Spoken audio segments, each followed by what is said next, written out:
Welcome, friends, and thank you for tuning in to another episode of the Optimal Health Program. Hope you're all doing well. Have a lot of great stuff to talk about today. One of the most recent comments, and I just popped this up on my phone. I just found out about it, and it was on Fox News today, talking about researchers targeting childhood heart disease with stem cell therapy.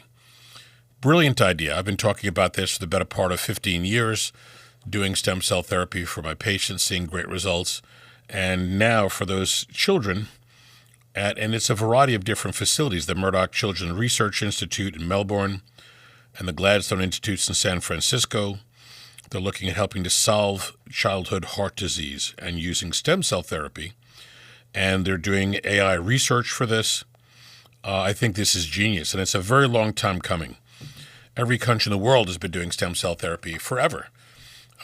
In a weird way, we're sort of lagging behind on this research, although there are 10,000 clinical trials on stem cell therapy now. And as I say, this is something that, we should have put the time and effort into years ago so that this could be available for people. And it can be used for a wide range of things. But I applaud the people at the facilities here for looking into this to use stem cell therapy to help to repair heart disease in kids. So I think there's all benefit and no drawback to that. Other interesting things we could talk about, questions about eating larger meals throughout the day, 3 big meals, or small meals. And there are some great studies comparing the difference between the two. Several small meals a day help to improve metabolism, achieve better health, decrease cholesterol, triglycerides, help to bring down weight. The people that have the smaller meals, and if you look at it in biochemical means, you don't need as much of your digestive enzymes to break down smaller amounts of food. It's easier on your body. If you dump tons of food in, like people do, big breakfast, big lunch, big dinner, it's harder to break down those foods to get all the benefits, the nutrients out of them. So it is easier to have smaller amounts of food. You'll have a better stabilized blood sugar. There's less overeating. And what came to mind this morning when I printed this article off the computer, I was thinking about exercise and diet and looking at these two things and making a comparison by way of changing around the exercise to get better results and changing around your diet to get better results. So for years, I've been telling people to do a little bit of cardio. You could walk around the block, slow, brisk, fast, indoor, outdoor bike. You can change the speed so your body is not getting used to that one same, relatively slow speed, and you're not really getting a lot of benefit from that. But if you keep changing it, going faster and slower, like interval training, you'll get a better result.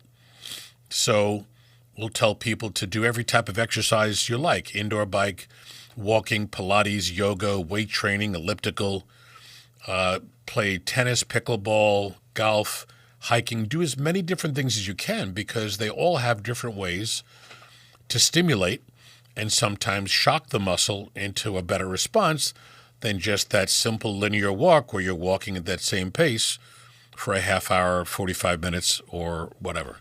So the more variety, the better your result. You're going to be flooding your cells with oxygen, vitamins, minerals, and hormones as you do these activities. But if you keep changing the demand for the muscle, where one day you do some weights, the other day you're doing a long walk or a run or a bike ride, and you're using either Pilates or yoga to do static held positions, your body creates better result from that.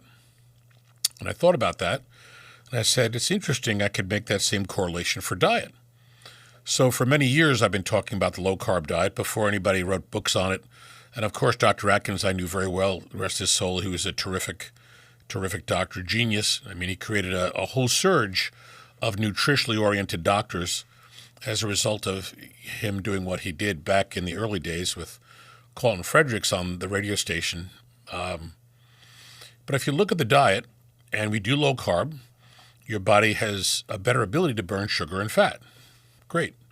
If you add the exercise, even better result. If you correct low vitamins, minerals, and hormones, greater result. But sometimes I think it's a good idea to change the diet around so you're not getting used to one mechanism And you're giving that body a little bit of a shock to change and adapt to the newer idea in the diet, just like you would with the exercise. So if you're having breakfast, lunch, and dinner, I tell people to snack in between a little bit of, no-carb food so that your body's not hungry. And over time, as you make less insulin in response to the food because you're not having the carb, you'll be more satisfied. You won't be hungry. You won't have these highs and lows of sugar and low blood sugar making you crave. So then with the advent, and people have been doing fasting for years, forever. There are certain populations that have done fasting for hundreds and maybe thousands of years. But if you put a little bit of fasting in there, like people will do the intermittent fasting, that gives your body something different to see, so it has to adapt to that. And I like the idea of occasionally doing a little bit of this or a little bit of that, and maybe on a weekend having a cheat day where you have some of those things that you're trying to avoid and have a little bit of carbs, so your body, again, it has to adapt to that. You get a better ability to change the result, the outcome, because of that. So doing a static thing where you never change it is not as good as changing it around. There's another great comment, which we'll talk about in a moment, a new type of heart disease that's being described, but this is the perfect diet recommendation for that. So when, again, you do low carb, your body will drop your triglycerides fast because they go up fast and down fast. Because triglycerides are sugars and fat that bind in your bloodstream and can cause plaque and all sorts of problems. If you stay with low carb and you're doing the exercise, your muscles need to suck up something to burn as a primary fuel, and typically that would be the fat because the carbs are really not there in significant amounts. You're burning down some of the carbohydrate, glycogen stores from your liver. Fatty liver helps to change when you do the low carb. So there's multiple benefits to this. As we look at this newly named disorder, it's a cardiomyovasculopathy. Great word if you can play Scrabble and get that many letters, but cardiomyovasculopathy, that's damage to the blood vessel lining, and it's created by triglyceride deposit. So the full name is triglyceride deposit cardiomyovasculopathy. And as these triglycerides damage the blood vessel lining and get into the muscle in the blood vessel and the lining, and then behind the lining of the blood vessels, you have muscles that allow your vessels to open and close, to dilate and contract. Damage occurs there. They're talking about using a substance called tricoprin, found in coconut oil or MCT oil, and that will help to decrease some of that effect. But my initial thought is, well, none of my patients have high triglycerides once we have them, on a recommended diet based upon their blood work because they're doing low carb. So this is a treatment for the high triglyceride-related damage that can occur. So important to look at many things. And, of course, for patients who are overweight that have any cardiac history, once I examine them, get their blood work done, we'll recommend doing cardiac testing where we're looking at the neck for plaque, the carotid sonogram, looking at the echocardiogram to see how much contraction occurs within the heartbeat, how your valves are opening and closing, looking at wall movement of the heart, looking at the lower extremity vessels to see if there's plaque there. We could look at the abdominal vessels, renal artery. Sometimes people have high blood pressure because the renal artery is narrowed or has plaque in it. So we're looking at all the components of a dysfunction, not just one blood test and not just say, here, take a vitamin and see what happens. So we have to be more thorough in understanding exactly what's occurring and how to create a better outcome or a great outcome. But it's interesting to see that the idea of low carb and trying to go after the triglycerides and trying to go after the sugars is a very, very important mechanism. Okay, phone lines are open. As you know, the program's live, as all my programs are, Monday, Friday, 12:30 onward, and Saturday, 2:30. We have to thank, of course, Reddit and Rumble and Instagram and TikTok, all the people who like to call in. Thank you so much for all the emails to the website, drcalapai.com. Garden City office is 516-794-0404. I want to make sure I don't forget to remind people that they can email us at the website or call the office. Anybody up? Oh, yeah. Reddit, real quick. Here we go. I was rear-ended on my motorcycle by a guy texting and driving. Turns out that I also have degenerative disc disease and arthritis, as well as a torn rotator cuff. I fear that I cannot afford stem cell therapy, but I also fear that that's my best solution. Question mark. Seeking advice. Thanks, Doc. So when you have multiple areas of injury from getting hit, obviously on a bike or in a car or falling down the stairs, it can happen in a variety of ways. Stem is by far the best because you're putting your own cells into the area to make brand new cells. We have thousands of patients where we've done it for the joint. And in my office, the cost for stem cell for a joint is a fraction of what it would cost anywhere else. We charge to do one joint, it's about $5,000. Nowhere in the world is stem cell therapy $5,000 for the joint. So that can create repair in the shoulder or any of the joint areas that you have. You can do some physical therapy, but you have to be very careful because you don't want to push and pull too much on worn or torn tissue. There are injections like platelet-rich plasma therapy that we do if patients have a more mild amount of damage or degeneration. Prolotherapy is probably the mildest stimulus to try to create some relief of pain or wear and tear, but it depends upon how much damage there is. So the MRI really has to tell us how much of an issue a person has. So first, when people develop degeneration in a joint or their back, it's initially some muscle spasm, wear and tear from an injury, a fall, or overuse. Then the ligaments start to get a little bit lax and you have a little bit too much movement. That movement becomes a little bit more significant. Grinding occurs on the disc. The disc can shift around, bulge, and come back. And when it's really bad, the disc herniates. And like I've said before, like a marble gets stuck on the edge of a hockey puck, and that's putting pressure on the nerve root. So there are different types of progression that occur with your joints.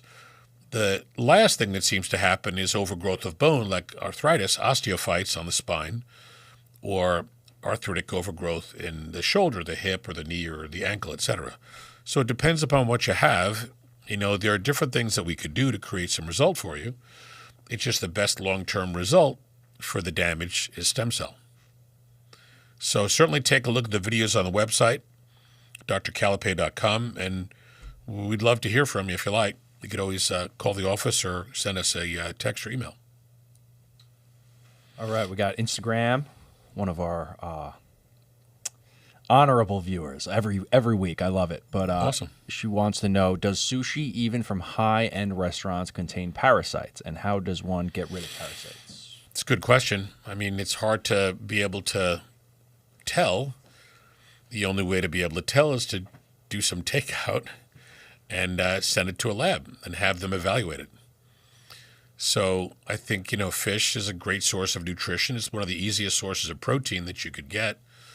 And there are people that'll go to some of the better sushi places, the higher end sushi places, and do fine. And I have patients that, will have sushi over time and have not had any issues.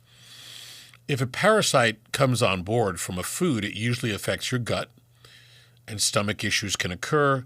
You could have even skin rashes or aches and pains in your joints. Any number of symptoms can occur. And if you look at a blood test for that individual, you may see high eosinophils. Eosinophils are cells that increase significantly when you have exposure to a parasite. It's not as though you could visually see them. And when we question that, or if we're looking at the blood test, we might also send out a stool test for ova and parasites. So you collect some stool, send that to the lab, and they're able to test for that. So those are the ways that we can test. There used to be a great lab that was here in New York, Great Smokies, and then Genova Diagnostics bought them. And they're in one of the states in the South, I think in the Carolinas. But because New York has decided they don't want those tests done, you can't use that lab to do those tests. So, sometimes, and in some places you're able to get these things done, in other places you can't. But I think that's the best way to go about it. Testing will always tell us what's going on. All right. We got TikToker. I've been dealing with cervical degenerative disc disease, CDD, around my C6 for a few months now, and looking for something to help me recover from this and get back to just being pain-free and mobile. Any suggestions or advice would be greatly Well, a lot of people have issues in their neck, their back, low back as well.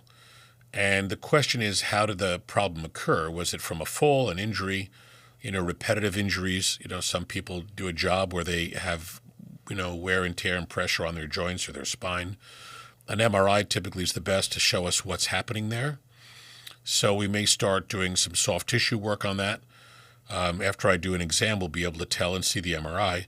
We might send a person to a doctor like Dr. Simone that I had here on the program that does hands-on osteopathic therapy to create stretching, range of motion.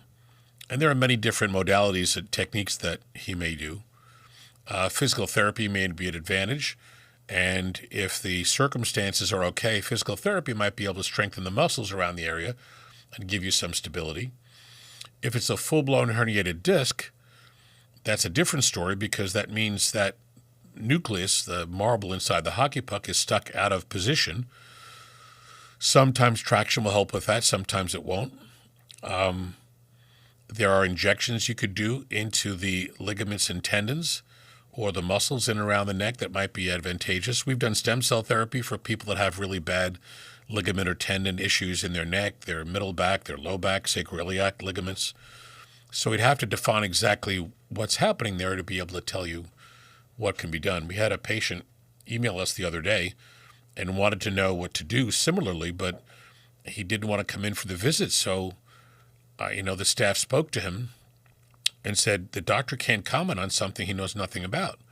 He has to examine you, see the MRI, and really understand what's happening. So, some people do, some people don't want to come in, but it's impossible to be able to give people a clear picture as to what to do without looking at all the components of the issue. And of course, I've seen people for 37 or 8 years that have neck and back and joint issues. I just need some more definition. Okay, we got a Redditor, 38 years old. He said, I've been waking up with a sore jaw in the mornings. My girlfriend says I grind my teeth at night, but I don't even notice. Could that really cause jaw pain, and what can I do? Absolutely, yeah. So people that grind their teeth, sometimes you'll crack your teeth if you grind them, but that grinding effect puts a lot of pressure on the temporomandibular joint. So your jaw sits and is hinged, of course, on either side, and between the jaw and the bone of the skull, the zygomatic arches, you have a little cartilage that sits in between, just like you have a meniscus in your knee to separate the bones. And you should be gliding on the meniscus or the cartilage or the labrum, in your shoulder or your hip, as opposed to grinding. So the more grinding of your teeth, as the teeth are affected, you'll also get issues into the area of the TMJ. So we want to be able to do whatever we can to stop that grinding effect so that you're not creating the problem at the temporomandibular joint. For some people, you can use muscle relaxants to try to decrease that muscle spasm that occurs with the grinding. Other people, you may have to do a sleep study and see why you're not able to get maybe that good deep REM sleep where your body is just repairing itself. Some people might use a dental appliance where you could wear something in your mouth that can prevent you from that pressure and creating the grinding. So it depends upon what's occurring there. But looking at the TMJ joint would be an important understanding of what's happening at that joint. Okay, we got YouTuber. I have stem cell. I got stem cell injected 5 weeks ago. Now I have caught a cold/sinus infection per the last 3 to 4 days. Is this going to make the cells start going to fight the virus and not go where I want them to? No. Lots of people that get stem cell therapy, and over many years of doing this, they'll pick up a bug or a cold from somewhere. That's not going to affect the stem cells at all. Stem cells are used to treat cancer in hospitals, and they're using chemo and radiation, which are the things that will destroy and kill your good cells. But when they put the stem cells back in with the chemo and radiation on board, the stem cells work. They're not even affected by that. So a cold is not going to affect that, nor will an antibiotic. Okay, Instagram, we got one for how does diet affect hormones? So hormones are important, and they are made on building blocks of fats and proteins. So if you have a very, very low fat diet, that can affect your hormones. Usually good combinations of low amount of carbohydrates, good amounts of plant sources for fats and oils, good protein sources will enhance your ability to make your hormones. But remember, your hormones are made by cells in different organs, like your thyroid gland, adrenal gland for DHEA, estrogen, progesterone, ovaries, etc. So as you get older, all of these organs decrease in the new cells they're making, so you therefore have a decrease in your hormone production. It's not as though that a diet can change and make those factories come back to life and make the hormones pop up again.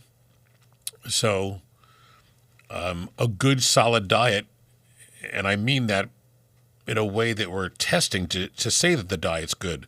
So people say, have a well-balanced diet. Well, what does that mean?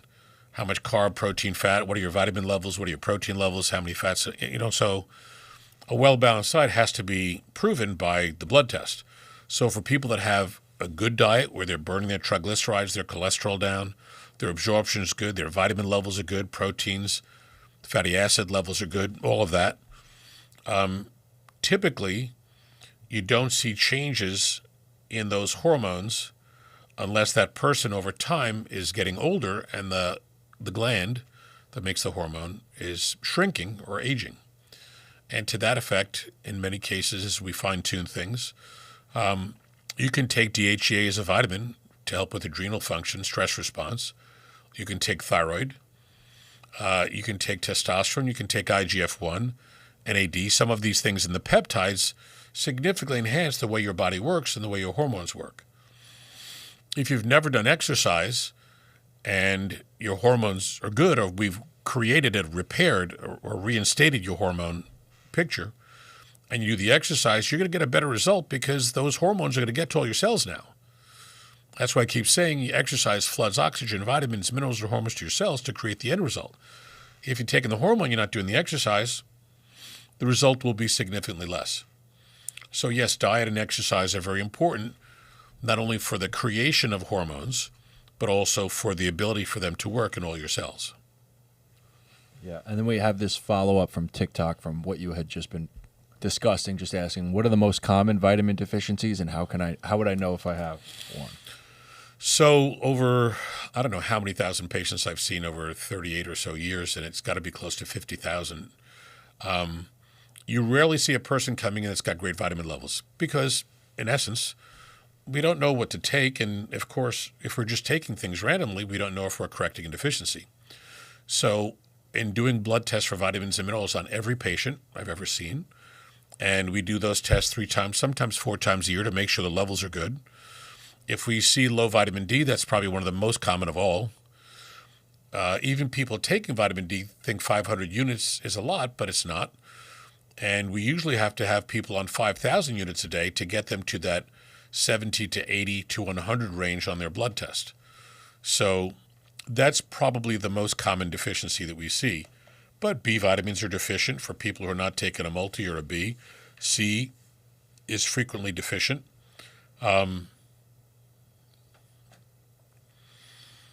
It's sort of a little mixed bag of everything because it depends upon the person's absorptive, digestive ability. People that are younger that take some vitamins because they're exercising and working out, they're a little better off. They might need more vitamins because they're doing a lot of activity. And the older population, because they're not absorbing as well, might need more vitamins in milligram dose because they're not absorbing as well. So, we want to fine-tune the absorption, fix that.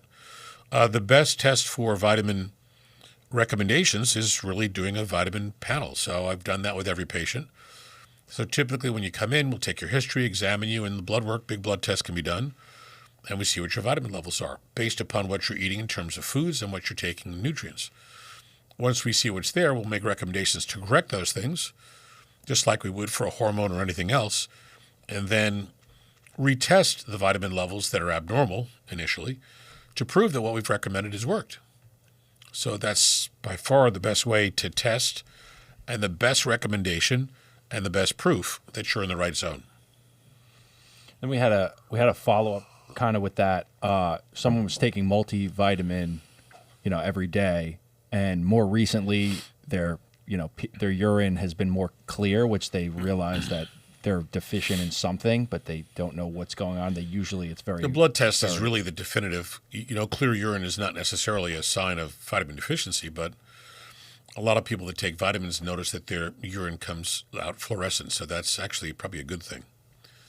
The other interesting comment in terms of bowel function is that when you have enough fiber in your diet, either from taking fiber and good foods, your stool will float.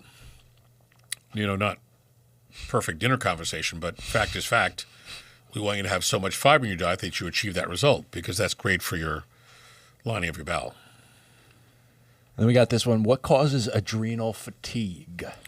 So just like any other organ can change over time, either with stress or if you're overusing the hormones that the organ makes, after a while the organ can't continue to make the hormone. An easier description of this is for people that eat tons of carbs or who've had tons of carb their whole life, from childhood onward. You're asking your pancreas to make so much insulin with every meal that after a while your pancreas can't do it, and then that insulin production decreases, in part because you're losing new pancreas cells as you age. Same thing with your adrenal glands. So if you're really stressed out and you're pumping out as much as you possibly could, and it's just not enough, and you're using it faster than you could make it, then you see low levels. So typically correcting DHEA, correcting IGF-1, the active component of growth hormone, can help. And again, the whole idea of exercise with the right combination of vitamins. Your body will tell us once you see the blood test. All right, good one from TikTok. As a healthcare professional, what's something you will never eat? Just wondering, LOL. As a healthcare professional, what would I never eat? There are foods that I don't really like that I don't eat, but that's not answering the question. I don't eat foods that have chemicals in them. I don't like hot dogs because of all the chemicals. I don't like all the chemicals in no gushers for you, doctor? Swedish bacon. fish? I try to eat everything organically. I try to have whatever I can get to bring home to my house from the store, like Whole Foods, organic. I just don't like chemicals. I'm not a big drinker, so you'd never find me out drinking, 5-10 drinks, or I'll have a glass of wine with dinner. But I try to do the things that are healthiest for you and the things that are not potentially as healthy, just in moderation. I'll have a steak every now and then, but I'd rather have that steak be organic or something that I know from a place that I may go to is a healthier choice than something that is just loaded with chemicals and such. There are a lot of interesting comments recently. I picked up one about artificial sweeteners increasing the risk of heart disease. We'll talk about that in a minute.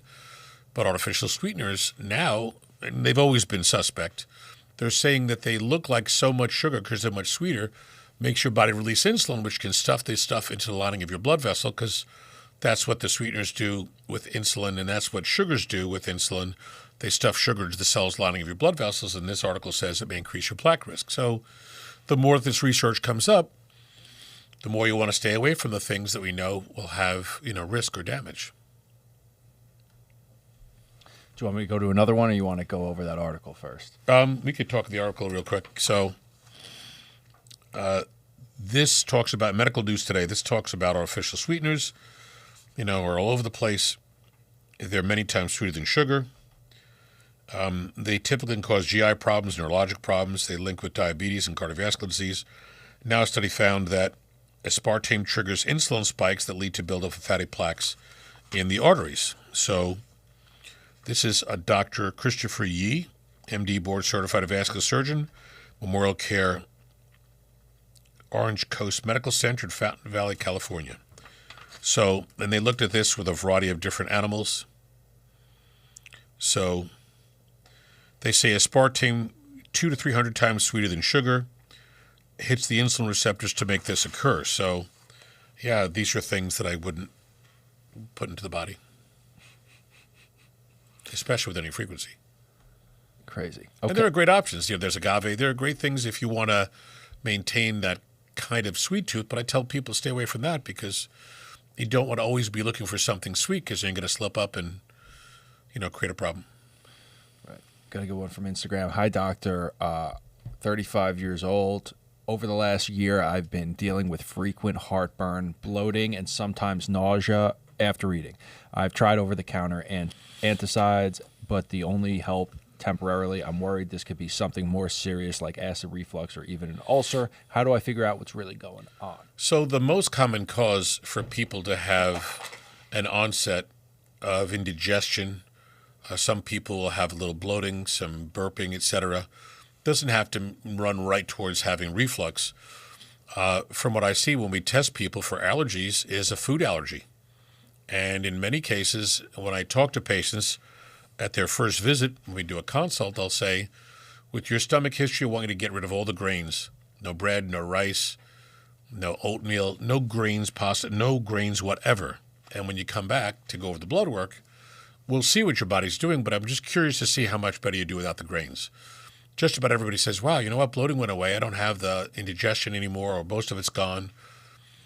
40% of it's gone, whatever they describe. So we know it's related to food. A lot of grains are GMO now, and you don't want to have that on board. So, and we do blood testing for allergies, a quick screening in the first visit. Then we set people up for intradermal skin tests on the upper arm, and that's more accurate. But it might tell us if you're reacting to a food or a combination of different foods, and we just take them out of your diet, and typically the symptoms will go away.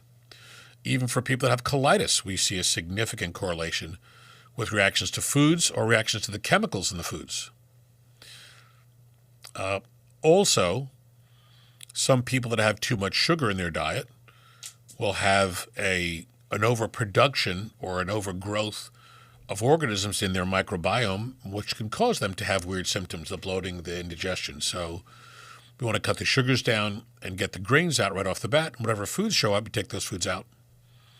And that typically makes a very big difference. Okay, we got a 42-year-old woman for the past 6 months feeling constantly exhausted, even after getting a full night's sleep. I've also been experiencing brain fog, random joint pain, and my hair is thinning. I went to my primary care doctor, and my blood work came back normal, but I still don't feel right. Could this be a thyroid issue or? It could be a variety of things, but the primary care blood test is not going to show you all the things that we've been talking about. Could it be thyroid? Absolutely. But if they're looking at T4 and TSH, you're not looking at all the thyroid tests. You need to do T3, T4 uptake, free T3, T4, reverse T3, thyroid antibodies. If you look at 12 different things, that gives you a much better picture. You could also have a common virus like Epstein-Barr virus or cytomegalovirus, and that can make you feel tired. So if you're sleeping well, then you don't have sleep deprivation per se. We have some patients that believe they're sleeping well. They may have sleep apnea, they may snore, etc. It's a slightly different mechanism, but you could have low magnesium, potassium, vitamins may be low DHEA, lower estrogen, progesterone will contribute to that. Even in women, low testosterone will contribute to that. So this one blood test will look at all of these parameters, go way beyond what traditional doctors might do, and there you may have an answer. Also, for those people who tend to eat carbohydrate with every meal, and some people do, I'm not saying you're having, bowls of pasta 5 times a day or eating Fruit Loops, 3 or 4 times a day, but if you have some carb for breakfast and your blood sugar goes up and you're dumping some insulin, that can make you feel tired after the breakfast. If you're having a sandwich or pizza or something carb-related at lunch, you're repeating that, and the same thing for dinner. So a lot of people that I see are not having crazy amount of carb, but having enough to keep asking for the insulin, and their sugar is dropping. So that can make you feel tired all day. But, vitamin levels, mineral levels, hormones, all of this can contribute to that. Heavy metals as well, by the way. Got a Redditor. Hey, doc, I've been getting these little white bumps on my arm. They don't itch or hurt, but they never seem to go away. Could that just be a skin condition? Could it just be dry skin, or is it a skin condition? Could be dry skin. I mean, I'd have to see it. And It could be allergy related because a lot of allergy issues, you can see on your skin. There are people that have white spots. They're not real bumps or pimples, but that also could be fungal. And some of those people, when the sun comes around in the spring and the summer, people get tan. Those areas don't tan. So that could be a fungal infection. But, seeing a dermatologist right off the bat should help because they see skin things all day long. That may give you a better answer. If they don't, then certainly I would test you for allergy, look at your vitamins, minerals, hormones, all of that. And back to Instagram, I get a weird buzzing or vibrating sensation in my leg every now and then, like my phone is vibrating in my pocket. But it's not. It's not painful. It's just strange. Could this be a nerve issue? Yeah, more likely than not, it's something that's allowing your nerve to do that because for you to feel anything in your body, someone kicks you in the shin, you feel pain because the nerve is telling you you have pain. If there's numbness, that's nerve related because you're not feeling something. If you're pressing on an area and a person has no sensation, that's the absence of flow to your brain to tell you what's going on. So that's nerve related. Hot and burning sensations are also nerve related. So it depends. There's some people that have issues in their legs because their low back is affecting their nerve flow down to the legs into the feet. And the neck, could affect your upper back and across into your arms. So you'd have to look to see and maybe follow the track of the nerve. There are nerve conduction tests that tell us from your back down to your legs and your neck down to your arms if the nerve flow is normal or not. So there are ways to evaluate that. Okay, next one. For the past few months, I've been experiencing frequent headaches, sometimes even migraines. They come on randomly, and I'm not sure what's triggering them. Some days they're mild, but other days they're so bad I have to lie down in a dark room. I don't want to rely on painkillers all the time. What could be causing this, and how can I prevent? So even migraines, which can be severe, we've correlated with food allergy. And if you test and take the foods out, all of a sudden you start to see that the headaches, the migraines are going away. Now, that wouldn't be the only thing we look for. I mean, obviously you want to learn about your neck, look at an MRI of your neck, and see what's occurring with the positioning of your head on your spine, your skull on your spine, etc. So you want to determine whether or not nerve root pressure is occurring, which is causing that headache. If it's the same headache every time, that's curious. If the headaches change, that's also curious. So we have to take this all into consideration and see what may be happening specifically, at those areas. There are other really rare issues, but I wouldn't even go into that as a cause of headaches. But if the headaches are persistent with visual disturbance, then you have to get an MRI of the brain to make sure there's nothing pressing on the eyes or no aneurysm or something. But typically, allergy and musculoskeletal concerns affect those headaches.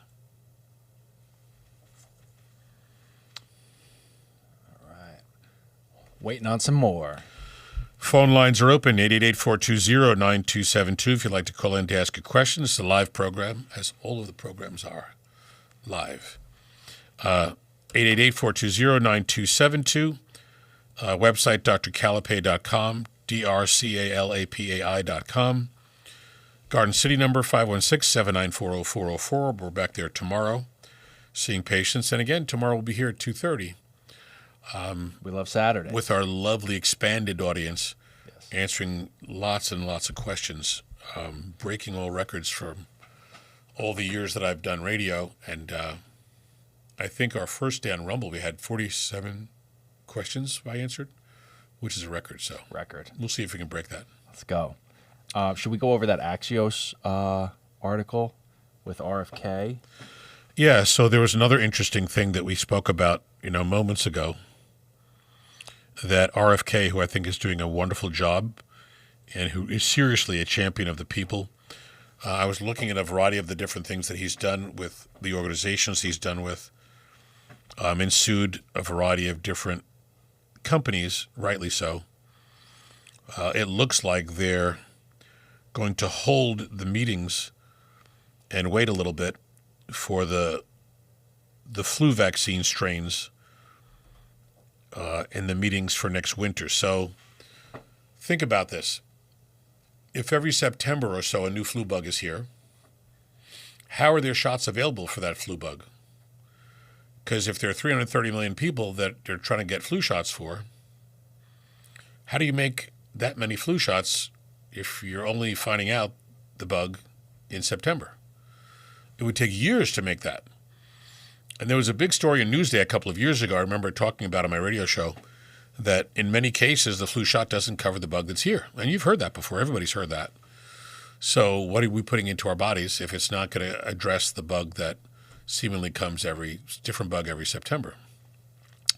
Food for thought. Stuff to think about, people. Keep looking, learning, reading, understanding. And I think that we finally have someone who just wants questions answered where questions were not answered before. So I think RFK is doing a terrific job. If somebody knows him, I'd love to interview him on the podcast. So keep looking at the news and watching to see what's happening here. Boom. Instagram. I always hear people talk about vitamin B12 shots. What is the deal with them?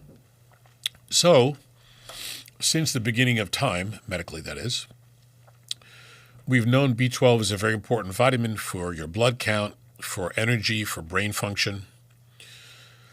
In the last 30 years, more and more research has been showing that B12 is really important to lower an inflammatory agent called homocysteine, which can cause plaque in your blood vessels. Big study. If we look at how many people are deficient with B12, as we do on every blood test that we do for patients, and we give people a B12 shot and they say, wow, I've got energy for 3 or 4 days, you know you're correcting something that's extremely, extremely common. Now, you could ask your grandparents, parents going back years, oh yeah, when I was tired, I went to the doctor, he gave me a B12 shot. And this goes back many, many decades. So the old shot in the arm was something that was given to our ancestors, and it helped. More research has been done to show that there are people that don't convert regular B12, either cyanocobalamin or hydroxycobalamin. Those are the regular versions of B12. So some people that get a regular B12 shot have no response because they can't take it and use it. So those individuals don't, as we describe it, methylate. They can't take the regular B12, hydroxy or cyanocobalamin, and make it into methyl B12, which is the one that works in your body. The gene test for that is called C677T. If you don't have that conversion, you can take all the regular B12 you want, you won't get any result. We only use methyl B12 in the office for IVs, for shots. For many patients, we have them give themselves a B12 shot at home because they may want to do it twice a week. And it works extremely well for them. So, of course, we test for homocysteine, and we can correct that with B12, methyl B12, B6, and methylfolate. These are the nutrients that lower homocysteine. Homocysteine is linked with a variety of issues, including dementia and Alzheimer's disease. So this is sort of nutrient testing 101. We do this on everybody that's ever come in. And when they don't convert, we get them on the methyl B12 shot, and they do really well with that. Methyl B12 orally, people don't really describe that much of a benefit. And I'm not sure if it's being broken down or, being affected by digestive enzymes or acid, but we know the B12 shot works really well. It's a tiny little injection you can do sub-Q. So a lot easier than doing an intramuscular shot. But you need B12. You need all your vitamins. But B12 is important. Okay, we got one from TikTok. Sometimes when I stand up, my vision goes dark for a second before coming back. Doesn't last long, but it's happening more often. It used to happen when I was younger, like a child, maybe 6 to 10 years old, but now as a 42-year-old, it's come back. Could that be low blood pressure, or is it something else? It could be low blood pressure. The way that I describe that, and there are a lot of people who, when they sit up fast or stand up, the column of blood, think of your blood moving in a column, just like you might have a beaker and water in it, or a glass where there's water in it. You need to have that column of blood with the oxygen, vitamins, minerals, and hormones constantly getting to all sorts of places. But when you get up or stand up or people sit up quickly, there may be a lag in the ability for that liquid, the blood, to get to your brain or your eyes, and that can make people a little bit dizzy, can affect your vision. So it probably is a circulatory effect. I've seen some people that are dehydrated, and once we get them to drink 8 glasses of water a day, then everything seems to recover and become fine. Other people, it may be correlated with something else, kidney function, cardiac function, if the heart's not pumping as strong as it should. So you need to have a good workup. So we do that, blood work, we would do the cardiac testing. Important to look at. Okay, we got this one. Lately, my thumbs and toes have been going numb. Could this be neurological? What are your thoughts? Usually numbness is neurologic, so it could be something affecting your neck or your low back and affecting the furthest point from that nerve root that it comes out of the spine to go down to the area. That's common. Sometimes it's circulatory, and there are people that have circulatory changes that you're not getting your good blood flow to the area, and that creates a weird numbness and tingling effect. So we always want to make a distinction between one and the other. But testing will do that. The sonograms of the blood vessels going down your legs and the vein return we do. Also, the nerve conduction test can be done. Those are not hard to do. But you want to find out why that's occurring. It doesn't mean it's a good thing that you're having those sensations. The question would be, do you have any injuries to your neck or your back? Okay, we have this one, also Reddit. I've been getting this strange clicking noise in my knee whenever I bend it. It doesn't hurt, but it's kind of unsettling. Is this just aging? Should I be concerned? It's relatively common over time and wear and tear. People will develop that. You don't see that in kids, although the kids who are the most active, running around, playing sports, and depending upon the activity, runners and people playing contact sports are going to have more grinding and wear and tear in their joints. So that's sometimes why you see and hear clicking, instability. Sometimes that's sort of the precursor to wear and tear on the cartilage or the meniscus in the knee. So once you do a physical exam and I'm pressing across the joint line looking for meniscal wear and tear or pain, I draw tests, compression tests to see what's going on with the knee. We might recommend doing an MRI just to look at everything in the most accurate fashion to be able to tell, what's happening within the knee. So that could be the beginnings of the progression of some of the changes inside the knee. All right, easy question from YouTube. Do you offer peptides? Absolutely. Office? Peptides are great because they're protein sequences that your body absolutely uses for its function. One of the more important peptides, NAD, and we give a handout, like a 5-page handout. I'm notorious for giving out handouts to patients all the time, but the staff is, sitting there on the copy machine all day long. But NAD is one of your most important coenzymes, cofactors in the chemical processes in your body that, in the most significant case, allow oxygen to become 36 molecules of ATP. So nicotine adenine dinucleotide is the substance that will allow that reaction to occur. Besides letting that create energy, it's good for memory, focus, concentration, alertness, word retrieval. Studies also describe benefits to repairing DNA, repairing some of your cells in your body. And this is part of that big handout that we give. So the best mechanism, which shows the best result, is giving little injections sub-Q in the skin of your belly. On either side of your belly button. You could use your leg, you could use your arm. But typically within 10 or 15 minutes of doing that, people say, wow, I feel more alert, I'm focused, my mood is good, I'm ready to go. People that exercise with good levels of that can do more exercise. They have more endurance, more stamina, more strength. So we see a variety of really good benefits to that. And your body's always needed that, from birth until, death. So if you have a significant decrease in your body's ability to make that as you get older, just like you're not making as much testosterone, estrogen, progesterone, thyroid, DHEA, etc., growth hormone, putting this back into your system gives you that benefit again. The same thing with sermorelin, another peptide that converts to IGF-1, which is the active component of growth hormone. We've had that in our body since, conception, and as you have lots of levels of that, you grow to your height. If you're very tall, you have a lot of it. If you're shorter, you have less. But it's a repair mechanism, and when you lose the production of the IGF-1 as you get older, you're not sleeping as well, your memory focus is not good, brain fog occurs, your hair, your skin, your nails change. mood, sexual drive and function, a decreased ability to do exercise and have that great vigorous feeling from doing exercise. So a lot of that occurs. Then in testing people, when we put them on, and you start to see these benefits come back, people say, wow, I can't believe I have the same benefits that I had 10, 15, or 20 years ago.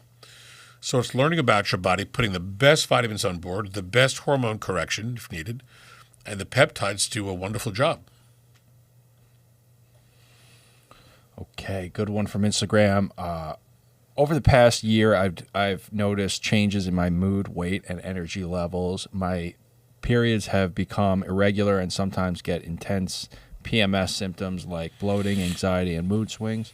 I also feel more fatigued than usual, even though my lifestyle hasn't changed much. Could this be menopause? This is a 36-year-old woman. Could be, Or you am I don't too have young to, for that? you don't have to wait till 50 till that happens. In some women, their hormone decline starts sooner. Menopause is supposed to be loss of your period for a year, and that's sort of the diagnostic, comment on it. But we don't wait for that to happen to start looking at your hormone levels. We'll look at your hormone levels and watch to see if they're already dropping. So if they're 36 and they're dropping and you're feeling a significant change and you're not where you want to be, there may be a great deal of sense to start correcting some of those. But we just don't look at estrogen, progesterone.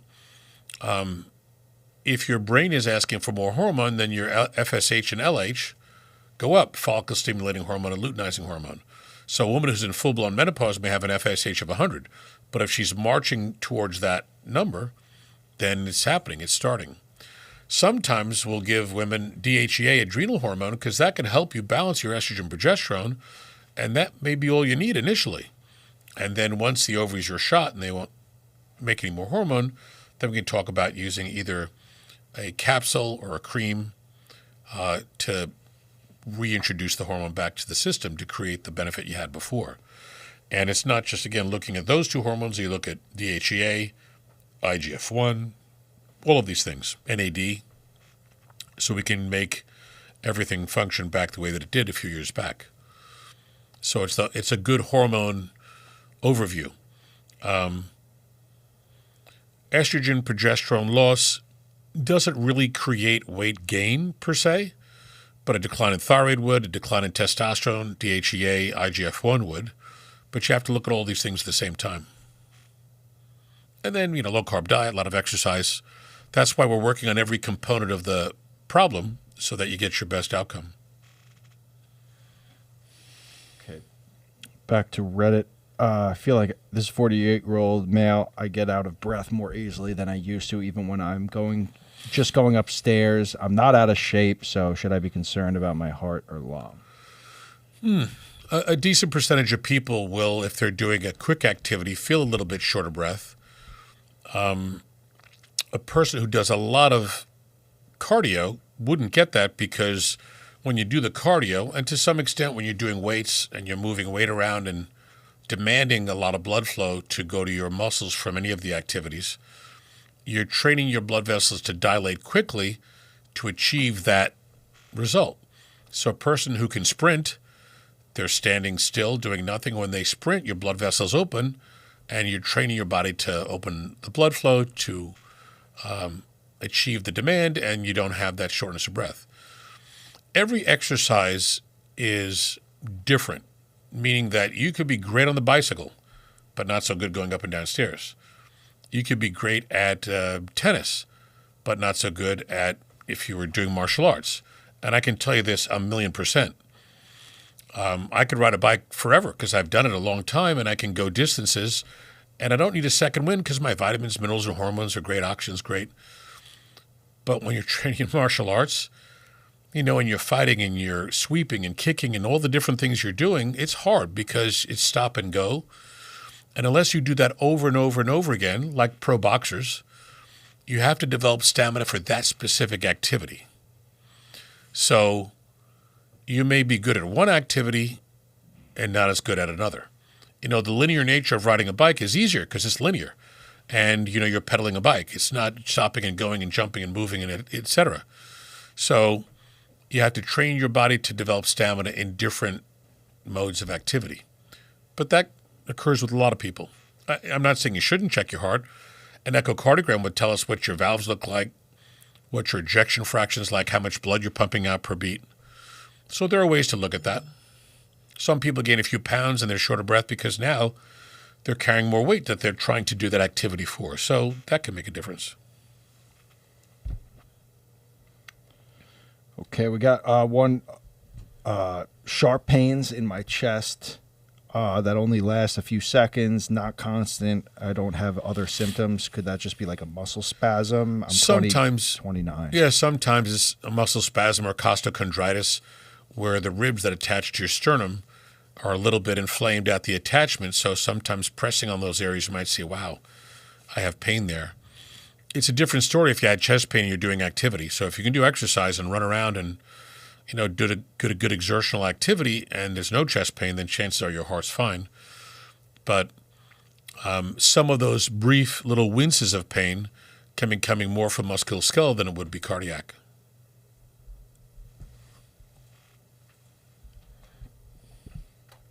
All right, let's see what else we got here. YouTube slacking today. Where you at, YouTube? They're there. They're just taking it all in.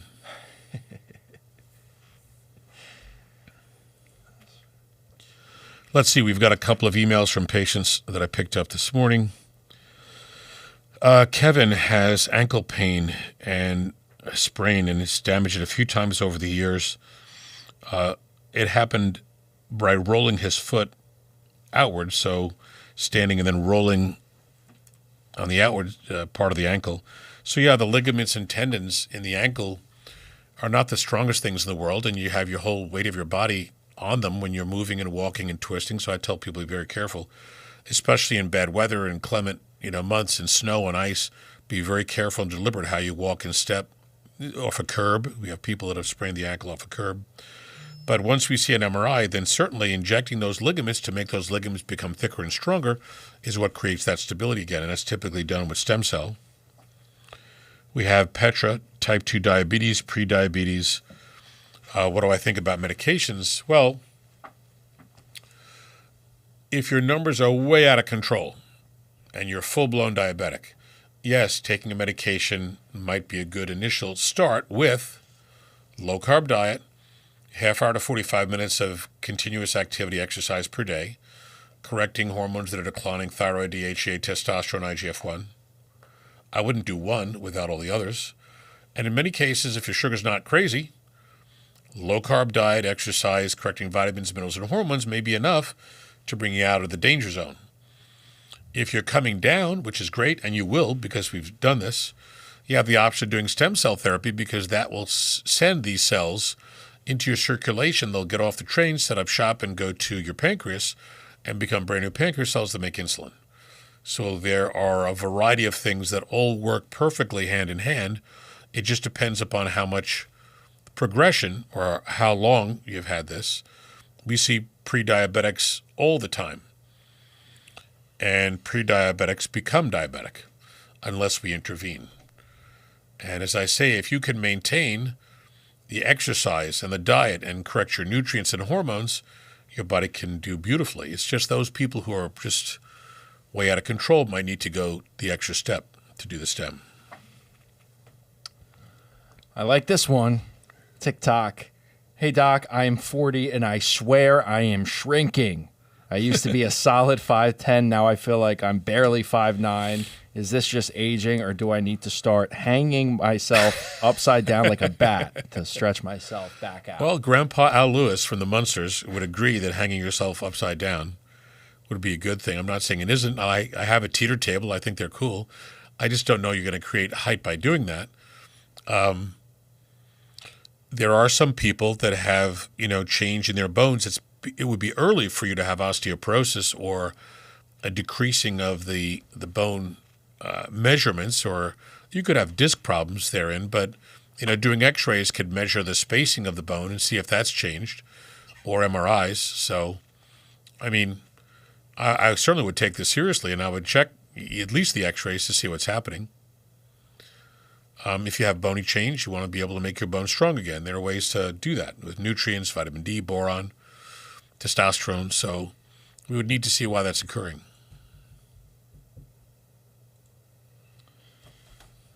right. What do we got? Phone lines are open. 888-420-9272. We're live here taking your calls. Let's go next to Charlie. He has a question about indigestion and bloating lately, and he thinks it's related to foods. Absolutely. It's the number one cause of indigestion and bloating. So the best mechanism, test for food allergy. We initially do that on your first visit to the office on the first day. It's like a date. On the first day, where we'll do a screening for allergy to food, see what shows up. If we find and we pull those things out, that could change your picture completely. We may also, if we see a few things or nothing show up on a blood test, then we go to skin test, because skin test is the most accurate based on every allergy society that's ever lived. So skin testing gives us the perfect answer as to what your body is reacting to. Take those things out of your diet. There are some weird things that occur too, where people are allergic to ragweed, and ragweed is in such a similar close family as wheat that if you're eating wheat in the summer when ragweed's out, you're going to have way more symptoms because you're being exposed like a double whammy to two things that are very similar. So you want to keep those things in mind, keep those out of the picture. Let's go to Kylie. Questions hypothyroid. She went to her doctor, and they said her blood work's normal. This is a little bit of a pet peeve of mine. And I tell patients, bring in copies of your blood test. The staff says, any blood work you've had in the past 6 months, bring in so we can see it. Invariably, we see doctors do T4 and TSH.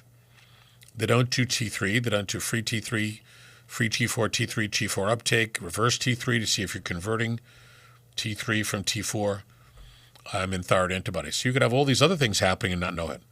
So it may very well be that you have low thyroid if you're gaining a little bit of weight, your hair, skin, and nails are changing, you're tired, you're achy, you may have a little soreness within your throat, maybe hoarseness, hair becomes dry and brittle. So, I would rather do the full thyroid panel and give you a true answer than just looking at a few things. Next question, email to the website is Chase. Facial changes occurring with aging. Is there something for that? So there are things you can do that are mild that might give you a little bit of benefit. There are things you can do, or one thing you could do, give you a great benefit. For a lot of people, I've recommended little facial scrubs made from CoQ10 or vitamin C.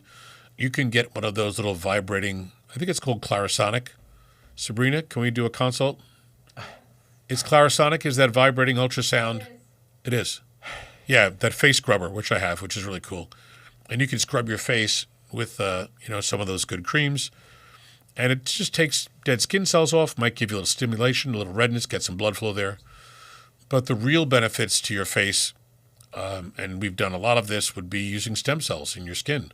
So just like people go to have Botox injections done, around the area, we could take your own stem cells and every, few millimeters, an eighth of an inch apart, inject throughout your entire face.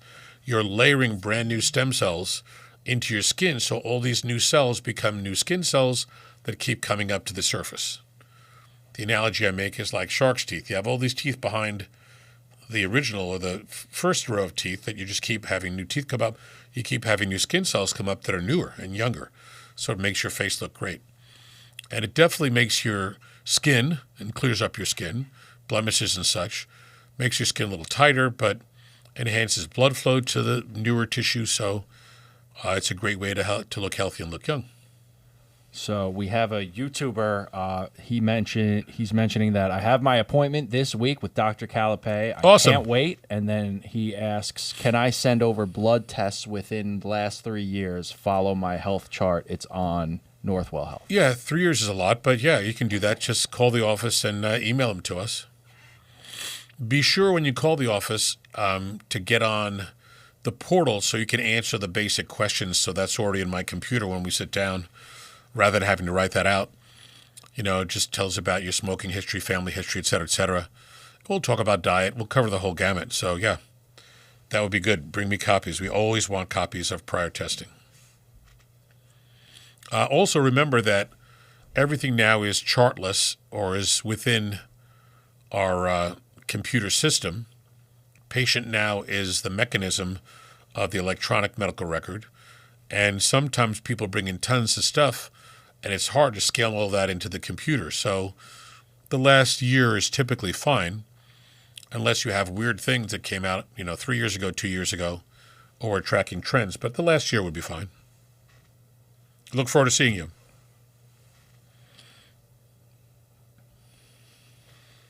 All right. That's all I got here for now. Okay. We good? We done? I'm looking through TikTok, nothing. Instagram, nothing. We'll leave another minute. So, friends, if you'd like to, certainly like and share our information. We're going to make it available that we have the podcasts coming out in the evening, so people who can't look at it during the day, we'll try to put them up there 6 o'clock in the evening, throughout the week and on the weekend. Thank you for all your great comments, both here on the show and with the emails. It's kind of wonderfully overwhelming because people like the information that we're talking about, or they like the jackets or the suits that I wear, especially that light blue one. For those people who haven't seen the podcast, what was it, Friday? Friday, yeah. A couple of Fridays ago. It's pretty cool. It's a interesting Florida resident. Yes. So. And I just want to say, because same person who'll see you next week. He said he's asking, are you on XM radio? No, just here radio, Nope. YouTube, Rumble. We're on a whole bunch of Podcast. platforms. Amazon Prime, Pandora, Rumble, of course. We're on tomorrow. We hope to get a ton of response as we did the last couple of times from Rumble. And we're expanding, so you want to get the word out, tell your family, your friends, like, share, etc. And, a lot of people are putting their videos on as favorites on social media. I noticed that. Oh, yeah. Which is really cool. I appreciate that. So get the word out about the right health and fitness and nutrition, the right blood testing, the right approach to keep yourself healthy. And we'll be back here tomorrow at 2:30, right after my morning hours at the Garden City office. So would love to talk.